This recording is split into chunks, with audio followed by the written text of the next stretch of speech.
në më tutje do të flasim edhe për aleancat rajonale. Çfarë do thotë kjo për NATO-n dhe të tjera? Politologu Ardit Gjinali është drejt për drejt për të vështruar këto sinjale që vinë qoftë nga Washingtoni, qoftë nga kryeqendrat tjera dhe ndikimin e tyre në zhvillimet politike. Duke ditur se kemi një vit zgjedhor, pas një viti zgjedhor këtu në Republikën e Kosovës. Tunë gjatjeta, zoti Gjinali. Përshëndetje, faleminderit për ftesën. Kënaqësi shumë që flasim bashkë. Kemi pasur mungesë të ambasadorëve amerikan në Kosovë dhe në Shqipëri. A na kanë qenë mesazh tash sa kohë amerikanët përmes këtij fakti? Shikoni,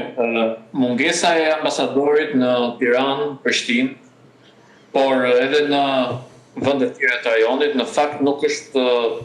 një përcjellje mesazhi drejt për drejt, apo dhe ansor ndaj vendeve tona apo vendeve të ndryshme të rajonit. Është një procedurë e cila në fakt është komplekse, ka ngecur në të gjithë instrumentat e vendimarrjes, përkatësisht në komisionin e jashtëm në Senat dhe në vendimarrjen pastaj përfundimtare në Senat. Dhe më lejoni të kujtoj faktin që janë rreth 100 vende, numri ndoshta nuk është i saktë, por afërsisht të tillë, në të cilat ka mungesa të ambasadorëve të Shtetet Bashkuara të Amerikës. Dhe duke përmendur këtë fakt, mund të shpreh qartësisht që mungesa përkatëse e ambasadorëve në Tiranë, Prishtinë, në kryeqytetet të tjera të rajonit nuk është një mesazh i Shteteve të Bashkuara të Amerikës për sa i takon ndonjë momenti të kufizuar të vëmendjes së tyre ndaj rajonit, por është një instrument i kufizuar i të gjitha anëve të vendimarrjes në institucionet përkatëse amerikane. Megjithatë, lajmi i mirë të paktën për sa i takon Tiranës tashmë është bërë publik dhe është përcjell përkatësisht ambasadori i ri. Departamenti Amerikan i Shtetit një raport i cili është dërguar Komitetit Marrëdhënieve me Jashtë në Senatin e Shtetit Bashkuara, ku deklarohet nominimi i Eric Wendt si ambasador në Republikën e Shqipërisë. Ky moment patjetër që përbën hapin e parë të një rikthimi të gjithë instrumentave të vendimarrjes dhe të prezencës tërësore të Shteteve të Bashkuara pikërisht në Shqipëri. Dhe unë mendoj që përtej Republikës Shqipërisë dhe vendet e tjera të rajonit, Kosova, Serbia, në Maqedoninë e Veriut gjithashtu ka përfundim të mandatit të ambasadorit. Në të gjitha këto vende, hap pas hapi, mendoj që do të përbëjnë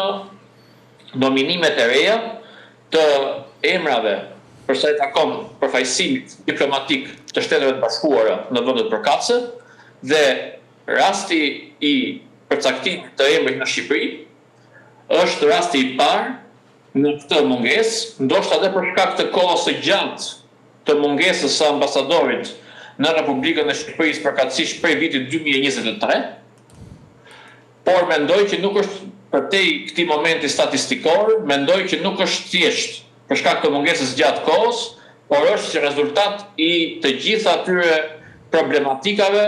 dhe ngërçeve që kanë qenë në vendimarrje në Senatin e Shteteve të Bashkuara të Amerikës dhe të kthimeve si rezultat i mungesës së konsensusit politik brenda krave përkatës politik në Senatin e SBA-s. Që mendoj që është më shumë mungesa pasqyrë e atyre problematikave të brendshme të mungesës së konsensusit mes republikanëve dhe demokratëve, se sa një vëmendje e kufizuar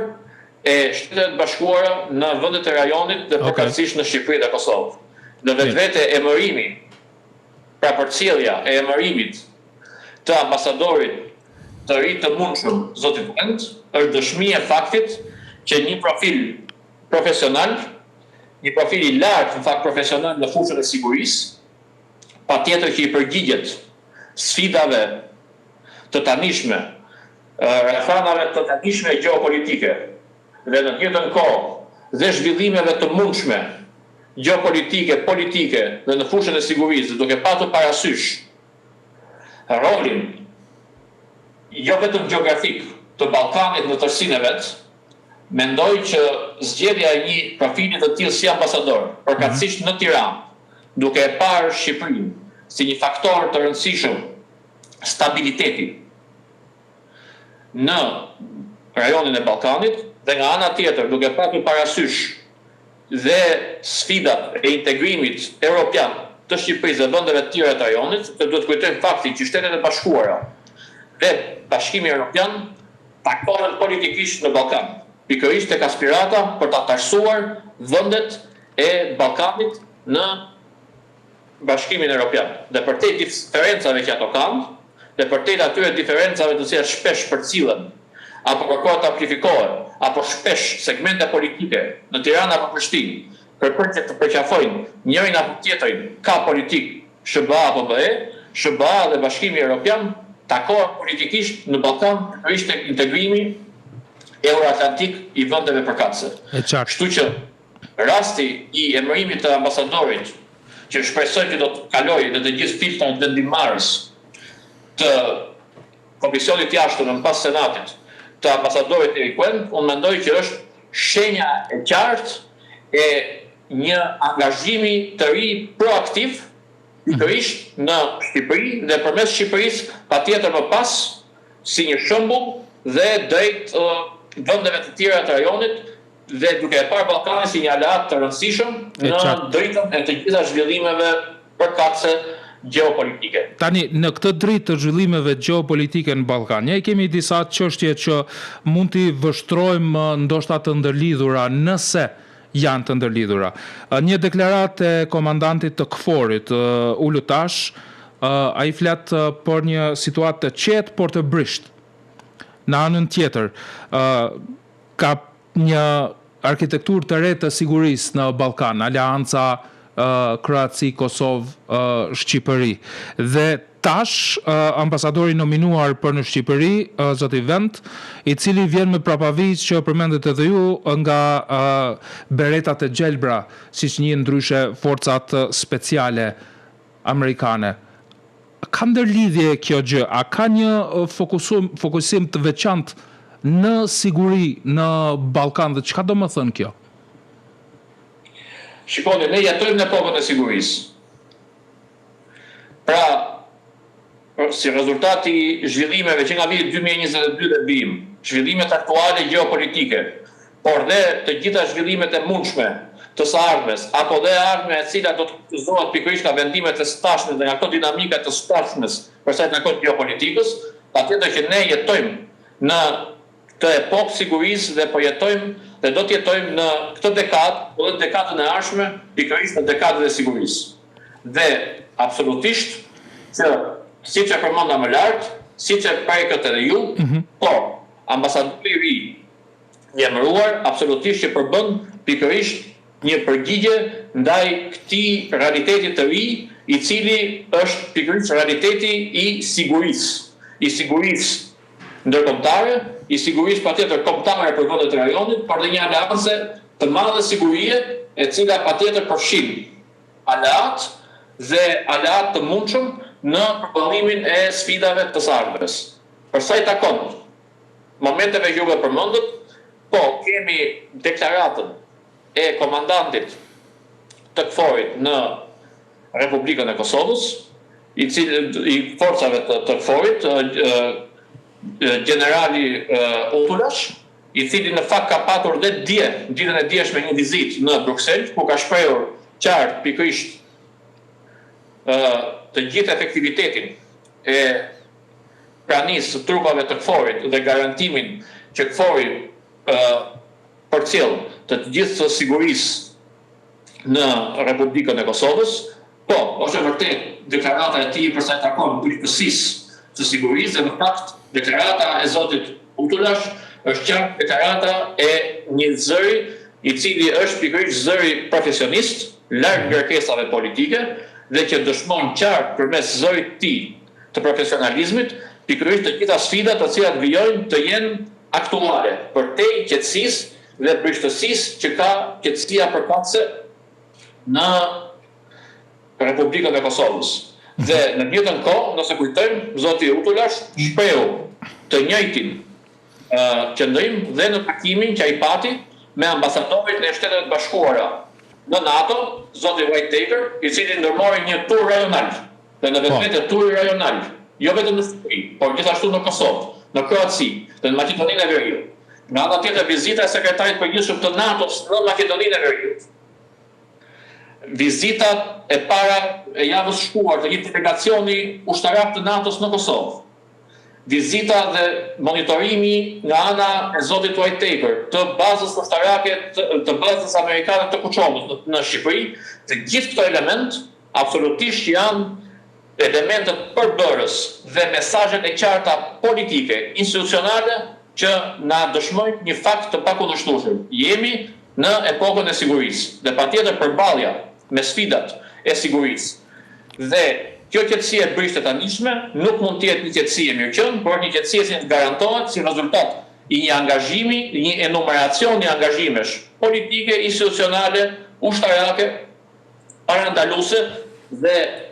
aleanca përkatëse mes Tiranës, Zagrebit dhe Prishtinës është një aleancë e cila në vetvete është një aleancë politike, jo një aleancë e dimensionit ushtarak, patjetër që përcjell sipas dokumentit të publikuar të gjithë objektivat për sa i takon parandalimit sulmeve kibernetike, bashkëpunimit të shërbimeve të inteligjencës, të ndihmës së Kroacisë dhe Shqipërisë dhe mbi statusin e Kosovës në partneritetin për paqe. Bashkëpunime të tjera të cilat dhe parandalimi i sulmeve përkatëse kibernetike, rritja kapaciteteve mbrojtëse, trajnimet në vetvete. Të gjithë këto element absolutisht që përbëjnë patjetër një aleancë rajonale brenda atij projekti i cili ka të bëjë pikërisht dhe me rajonizimin e Aleancës Atlantikut Veriut brenda një ombrelle të madhe të sigurisë dhe të gjeopolitikës. Kështu që mendoj që pikërisht kjo aleancë Kosovë, Kroaci, Shqipëri në fakt na kujton një traditë të mirë të një aleance të Partës Adriatik 3, nëse kujtojmë, pikërisht Shqipëri, Maqedoni, në atë kohë, Maqedoni e Veriut sot dhe Kroaci, që solli antarësinë e Shqipërisë dhe të Kroacisë në marrjen e samitit dhe ftesës samitit në Bukureshtit dhe më pas marrjen dhe antarësimin në samitin në Strasbourg në vitin 2009, dhe mendoj që dhe kjo aleancë është në traditët e mirë të bashkëpunimit politik institucional, patjetër me përmarrje fushën e sigurisë, por nuk është një aleancë ofensive,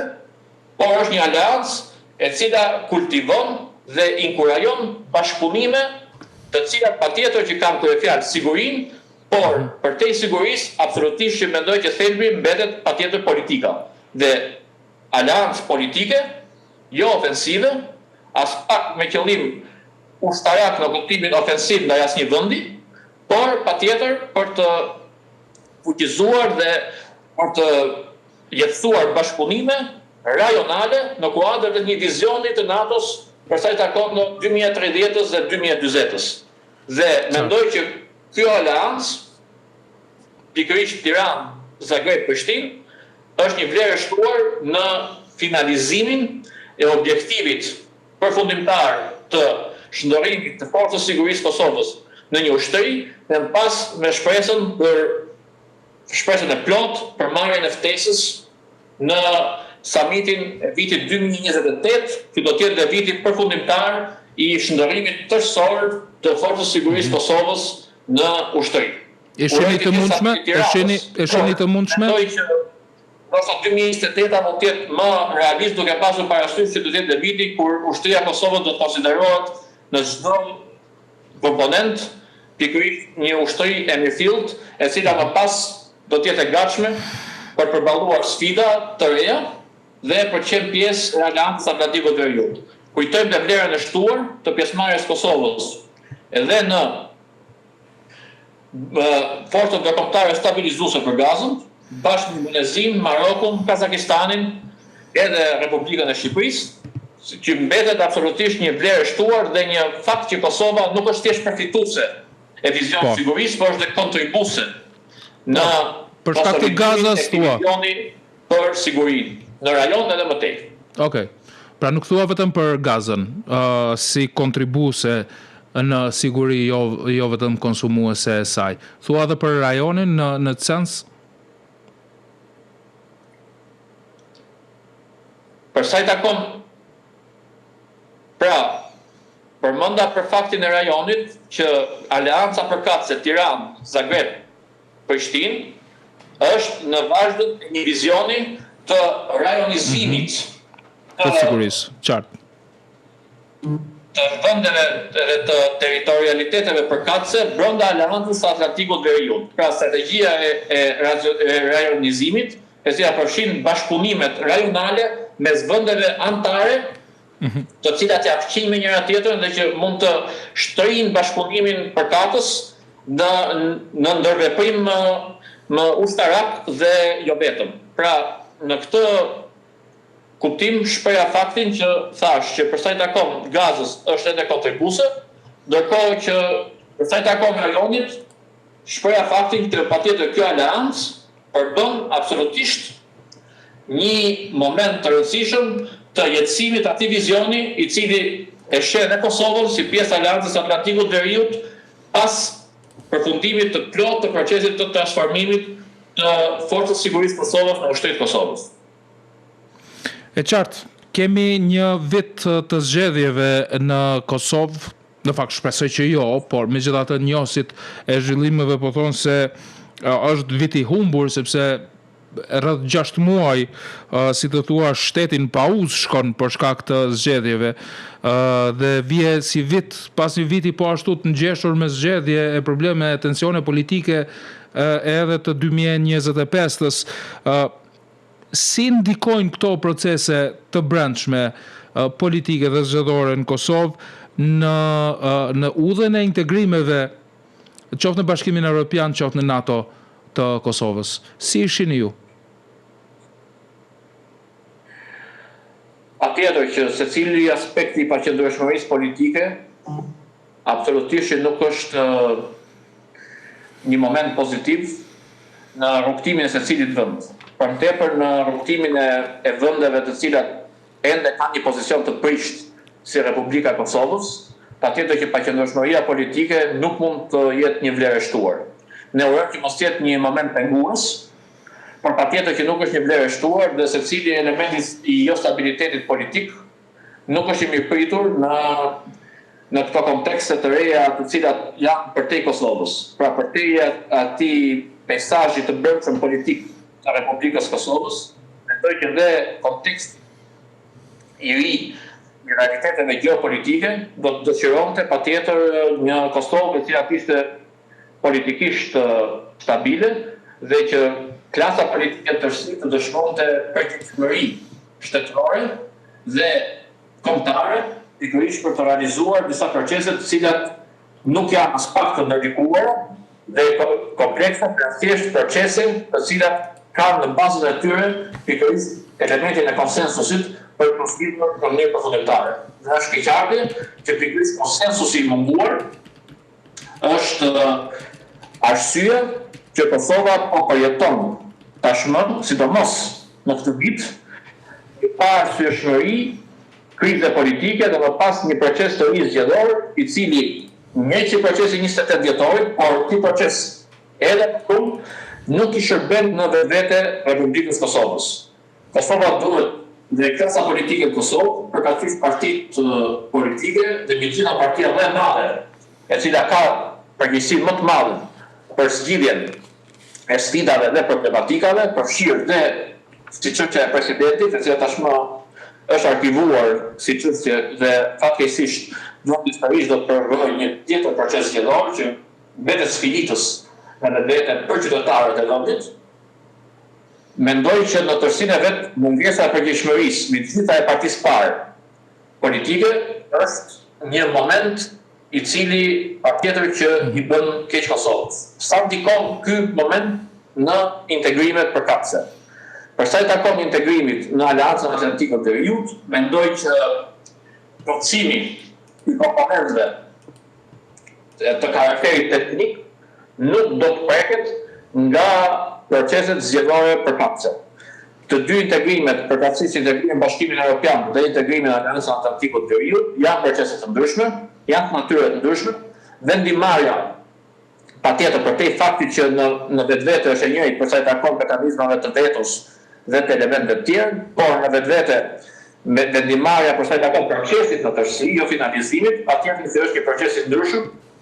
nga antarësimi në Bashkimin Evropian. Dhe duke patur parasysh këtë fakt, mendoj që për sa i takon antarësimit në NATO,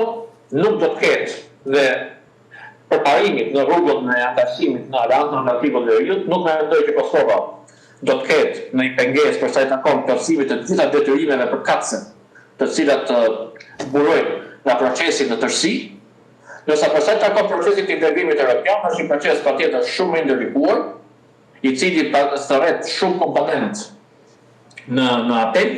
dhe patjetër që qëndrueshmëria politike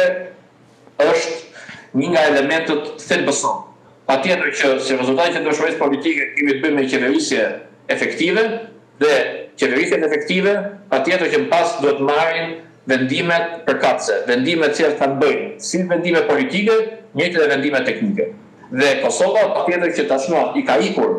vendimeve të rëndësishme politike si rezultat. Dhe kur them Kosova, qeveria e zgjedhur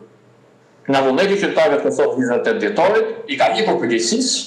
dhe tashmë është shkaktarja kryesore që ka dërguar vendin në një proces të ri zgjedhor, të pakuptimt për çdo mendje sot, por i kuptim duke pasur parasysh mendësinë dhe atë vullnetin politik për të ikur sfidave të njëjta që janë thirrur me populizëm në të shkuarën, pikërisht për të arritur politikisë dhe për të ardhur te ky moment i tanishëm. Dhe mendoj që ky moment nuk është një moment i mirë për Republikën e Kosovës. Urojmë që vullneti qytetar të Kosovës ketë një vullnet i ftohtë, një vullnet larg emocionalitetit, populizmi të gjykohet qartë, dhe kur themi populizmi të gjykohet qartë, të jetë një vullnet i cili të thërrast pikërisht për zgjedhjet e së nesërmes. Dhe zgjedhjet e së nesërmes kanë bënë me faktin që Kosova herët apo do të përballet me sfidat, dhe për sfidat është mirë që në secilin rast Kosova të përballet sa më herët dhe jo në një periudhë sa më të vonë. Është vonë, se shumë sfida duhet të jenë përballur dekada më parë kur dhe konteksti në tërësi i sigurisë gjeopolitikës i marrëdhënieve ndërkombëtare ishte edhe më i favorshëm dhe patjetër që dhe sensibiliteti për Kosovën ishte edhe më i madh. Megjithatë dhe sot nuk është vonë, për sa kohë që vizioni i administratës amerikane nga njëra anë, vizioni i Aleancës Atlantike të Veriut nga ana tjetër, që vendosin Kosovën pikërisht në një pozicion të volitshëm strategjik për sa i takon sfidave të sigurisë, mendoj që pikërisht kjo periudhë që ne jetojmë në kohën e sigurisë duhet të shfrytëzohet pozitivisht nga Kosova për të ndërmarrë dhe të jetësuar të gjitha ato angazhime që janë shumë të rëndësishme për të garantuar efektshmërinë e shtet konsolidimit të Kosovës në tërësi. Kështu që mendoj që kjo krizë politike, ky proces zgjedhor i paftuar, ky moment politik i cili është i vazhdueshëm fatkeqësisht, uroj që qytetarët e Kosovës ta identifikojnë qartë shkaktarët përkatës dhe mbi të gjitha me vizionin që qytetarët e Kosovës e kanë patur në fakt edhe në deklarat të shkuara dhe që kanë kultivuar atë qëndrues në BMC deri në arritjen e pavarësisë, uroj që me të njëjtin vokacion të shohin përpara dhe të shohin pikërisht drejtën e zgjidhjes përmes zgjedhjeve dhe drejtën e zgjidhjeve mendoj që të vinte duke përcjell mesazhin që secili largim përgjegjësia duhet ndëshkuar dhe secili vullnet i tyre duhet respektuar. Gjithsesi kjo do të jetë ajo çfarë do të shohim në ditën e zgjedhjeve, pas përfundimit ditës së zgjedhjeve, se si përcaktohen qytetarët votues, sovrani i këtij vendi. Zoti Gjinali, ka qenë kënaqësi vërtet që këto minuta i kaluam bashk dhe faleminderit për vështrimet tuaja që i ndave me ne dhe shikuesit. Faleminderit shumë për ftesën, po të mbarë.